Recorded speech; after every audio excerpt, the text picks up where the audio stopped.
TG, welcome to part 6 of the series. And I love this. I love the word, actually, synergistically. So it's all about working together synergistically. I love the episode of that title. It almost sounds like a corporate partnership in many ways. Something rather related, I guess, to MM2H. Can you explain exactly what you mean by that? Yes, I get that reaction a lot. It does sound a bit corporate, but actually I choose that title quite intentionally. There's a few reasons behind it. Number one, we have accumulated 2 decades of experience, and we just want to share with all our clients, not just to sell, but to help them and avoid mistakes. That can be very costly, Yeah, and make better and more informed decision whether MM2H is suitable for them or not. I love this already. Number two, there's so much misinformation out there. Online forums, WhatsApp, social media, and the most important, hearsay. And most people come to us already have some misunderstanding about MM2H, especially its requirements and the benefits. Our goal is to help them cut through all the noise and focus on the facts. We pull them out from the box that they have created with all the misinformation that they gain from the internet. And I've already said that upfront. We are pulling you out from the box. And they actually appreciate it because they see things differently. And that leads to the third point, and the most important point is our clients eventually becomes our friends. That's something that is very Very true. important to us. That's the nature of our business. It's Yeah. not the same as the rest, wherever it is outside. Oh, thank you for the business. I get my profit. You get the service, and we are done. We are guiding people through a big life decision, and we take that responsibility seriously. Yeah.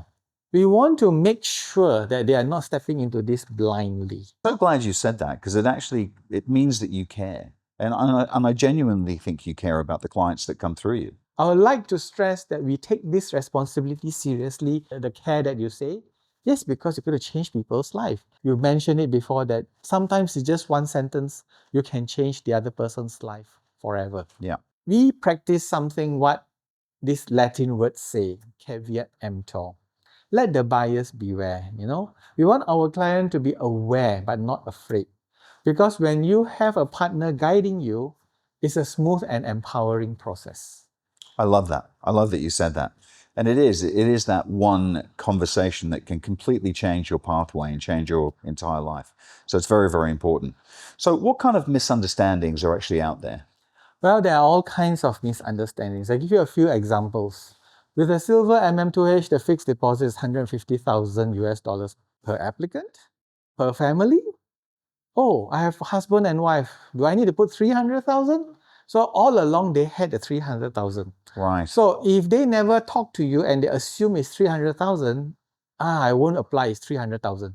Actually, it's not the case. But in this particular case, we cannot help them because they did not connect to us. If they have connected to us, it's not a problem. So TG, could that be, say, the main applicant and his wife, or the main applicant and her husband? Can it also include like 17 children? Doesn't matter. It doesn't increase. Still just one fee. Correct. Okay. So that's the reason why we need to talk to them. If they don't ask, we cannot answer their queries. Another common issue is that people often are not sure which category they would apply under. So my job is to tell them and think beyond the obvious. As what I said earlier, we plug them out from the box. Yeah. I love that analogy. Yeah. Most of them come to us, they're already boxed in with their preconceived information. Yeah. Of what they have read and assumed. And our job is just to rip out the box and show them that, there's a whole new world outside. Yeah. See, I give you an example. Let's say a father is planning to apply for MM2H and wants to bring his 32-year-old daughter who works remotely. He thinks that he should be the main applicant because he's older. But she's still under the age of 34, so he thinks that he can bring her in. But we flip it around and say, if your daughter can work online and she intends to stay with you long term, why don't you let her be the main applicant and you become the dependent? As long as your relationship is solid and the daughter is not going to kick the father out, The daughter can be the main applicant, and if she marries, she can get the husband to be on this program, and she is beyond the age of 34, is good. The father can be with her until the ends of days for his father. And if the daughter passes away without getting married, she can put in the will and say that this visa, I want it to designate to my next of kin, which is the father. Right. So why would the father want to apply when the daughter can be the main applicant? So this is what I mean by ripping up the box, because he was boxed in to say that the older person should be the main applicant. But I think what I love about Alter Domus is that you're not just helping people fill out pieces of paper or, jump the language barriers with the immigration people. You're actually helping reframe the way they think about the entire process. A different perspective. Sometimes we do have to correct the, technical misunderstanding, whether it's visa or whatever. Other times, as what you say, reframing the entire people's approach, give them a new perspective. But either way, the goal is the same, to make sure that they are informed, confident, and fully supported by us. It's not just about processing documents. It's about building trust and finding the smartest path or the best path forward together. 1 + 1 is 3. Yeah, I love that. So it's all about perspective. Yes, give perspectives as everything. One of the first things we tell our clients is, MM2H is not a financial investment. It's not about flipping properties or chasing returns. It's an investment in your well-being, your peace of mind, your health, your lifestyle. So important. Yeah, lately there's a lot of issues of, fake food or, compromised food in Western countries, in US, where they have a lot of dyes and everything. Well, in these countries, food is as real as it can get. And honestly, sometimes I find it strange that when somebody already in their 60s and financially very comfortable still approach MM2H by asking, what's the return? Mm-hmm. I mean, at that stage of life, shouldn't you be focusing from shifting and accumulating wealth to enjoying it? To choosing a place that offers calm, serenity, safety, a sense of community and comfort? Yeah, I absolutely agree with that. But once we had that conversation, when I reframe it, a lot of people come around and they begin to understand that not everything should be viewed from the lens of making money. And that's the real value of thinking outside the box. Yeah, I've never really thought about MM2H as being a change of perspective, but it really is. Yes, it is. Mm. In this business, we meet all kinds of people from all walks of life, from wildly different expectations. But here's the thing. To even apply for MM2H, you need to be financially strong.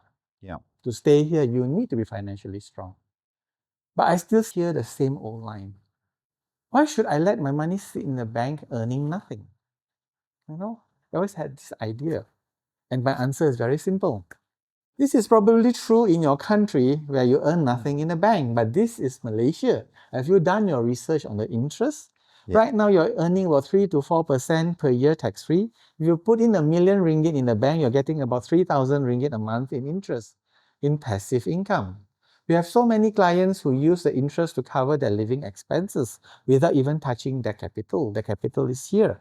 The banks love the capital because they can use that capital for something else. Yeah, absolutely. It makes perfect sense. You are retiring here, your groceries, your bills, your meals, they are all priced in ringgit.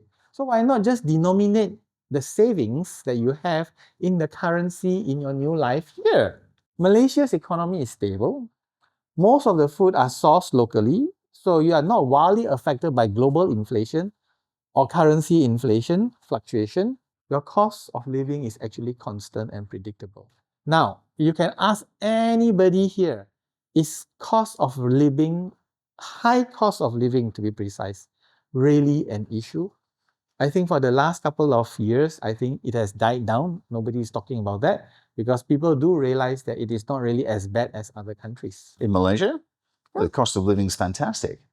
And just to go back on what you were saying about bank interest rates, in America or the UK, just an example, you're not even earning 1%. In some cases, it's like 0.25 or 0.5%. If you can take that money and then place it here at 3 or 4%, you're ahead of the game straight away. High risk, high gain. I tell all my clients. True. It's very simple. Yeah, it's a really compelling way to look at it. We saw in 2007 financial crisis, some clients were chasing returns overseas, lost heavily, has to cancel their MM2H visa.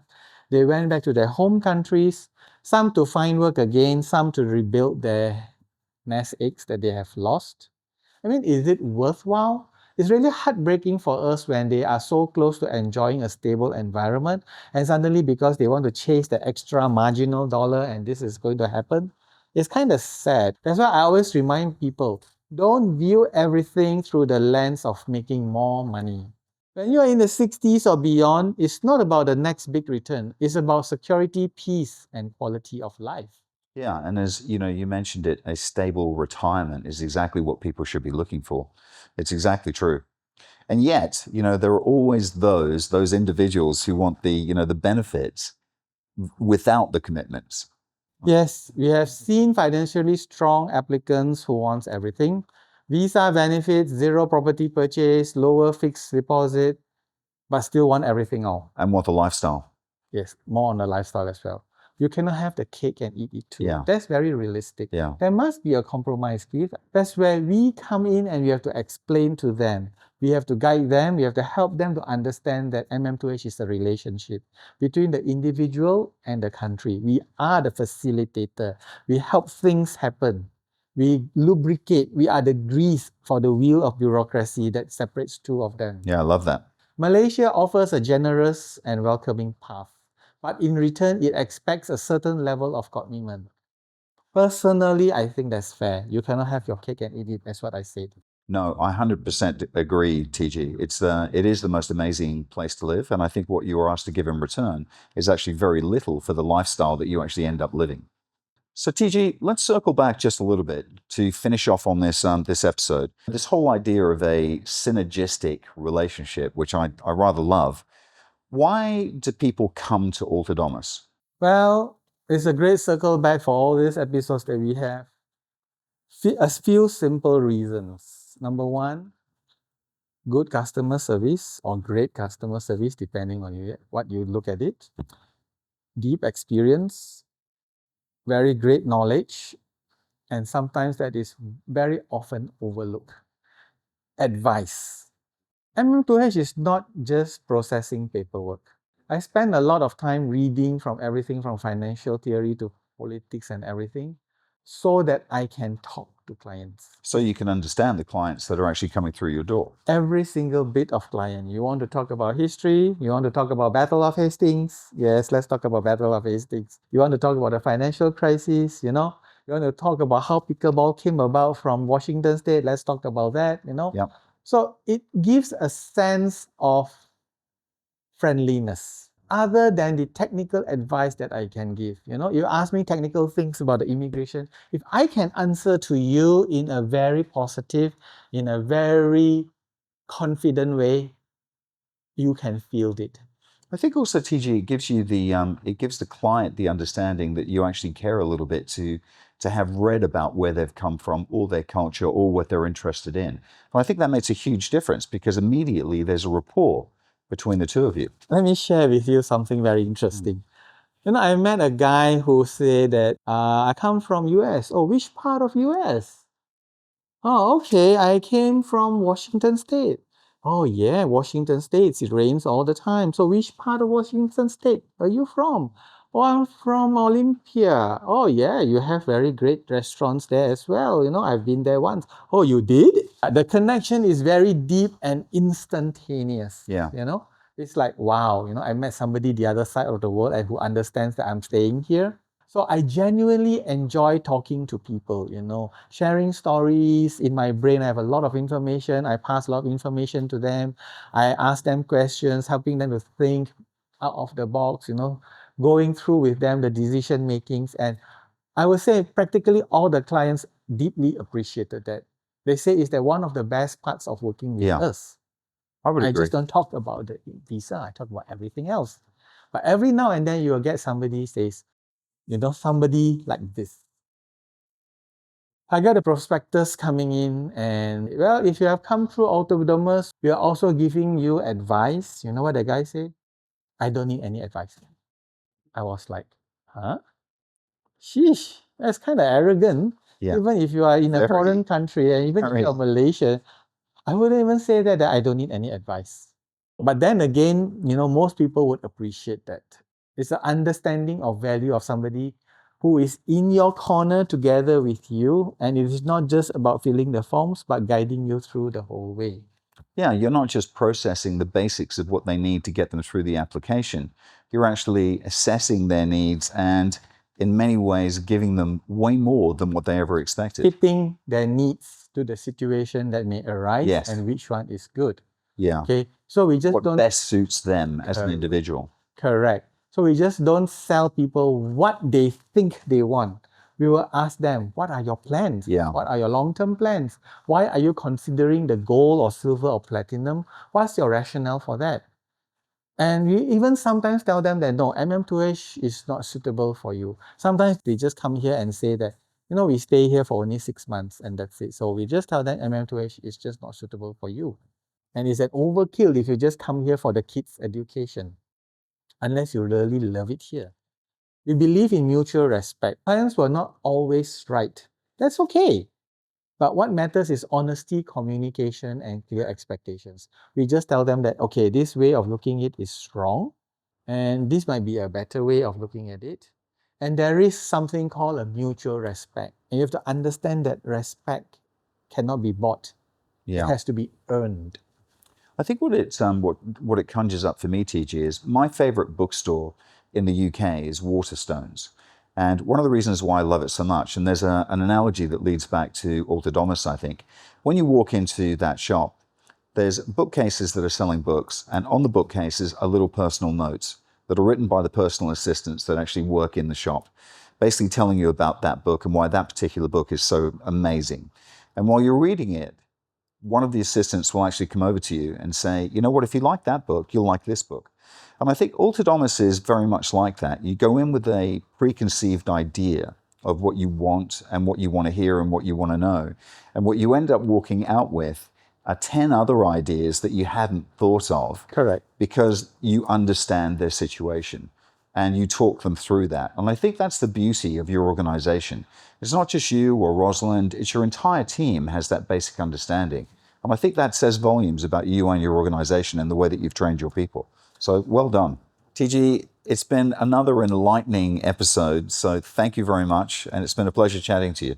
I'm happy that we enjoy all this together. Love it.